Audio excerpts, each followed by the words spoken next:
కాకరకాయలన్నీ చెక్కు తీసుకోవాలి. మధ్యలోకి ఇలా ఘాటు పెట్టుకొని పక్కన ఉంచుకోవాలి. పసుపు ఉప్పు వేసుకొని బాగా కలిపేసి పక్కన పెట్టేసుకోండి. చేదు వాటర్ అన్నీ కిందకి దిగిపోతాయి. మూత పెట్టేసుకొని 30 మినిట్స్ పక్కన ఉంచేసుకోండి. నేను ఇక్కడ కూర కోసం పల్లీలు వేపుకుంటున్నాను.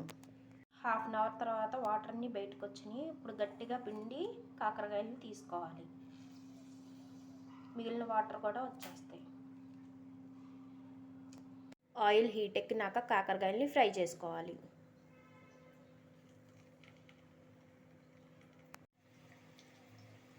కొంచెం ఫ్రై అయినాక ఇంకొక సైడ్ టర్న్ చేసుకోండి. కర్రీ లోపల స్టఫింగ్ కోసం వెల్లుల్లిపాయలు, జీలకర్ర, హాఫ్ టేబుల్ స్పూన్ నువ్వులు, ఫ్రై చేసిన పల్లీలు, దీంట్లోనే కొంచెం పసుపు, ఉప్పు, కారం వేసుకోవాలి. ఇవన్నీ మిక్సీ పడదాం. కాకరకాయలన్నీ ఫ్రై అయినాయి, తీసి పక్కన పెట్టుకుందాం. ఈ కాకరకాయల్లోకి మసాలా స్టఫ్ అంతా పెట్టేస్తాను. లైట్గా పసుపు, కొంచెం సాల్ట్ వేసుకుంటున్నాం. ఉల్లిపాయలు త్వరగా మగ్గటానికి.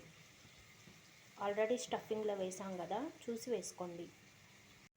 కాకరకాయలన్నీ మసాలా పెట్టేశాను. కొంచెం ఉంది, ఇది కర్రీలో వేసుకోవచ్చు. ఇలా ఫ్రై అయితే చాలు. కాకరకాయలు పెట్టేసుకుందాం. ఇంతకన్నా ఎక్కువ ఫ్రై అయితే మాడిపోతాయండి కాకరకాయలు కూడా వేగేటప్పటికి. ఇట్లా పెట్టుకోండి అన్నీ.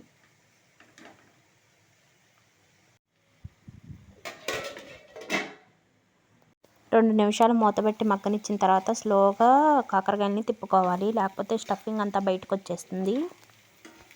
అస్సలు చేదే ఉండదండి, చాలా బాగుంటుంది కూర.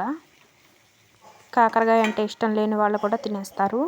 ఇలా కూర అంతా దగ్గరకు వచ్చినాక ఈ పప్పుల కారం కూడా దీంట్లో వేసేసుకుందాం. కర్రీ అయిపోయింది అనక నెయ్యి కొంచెం వేసుకోండి, టేస్ట్ బాగుంటుంది. అంతే, కర్రీ ఈజ్ రెడీ. బాయ్.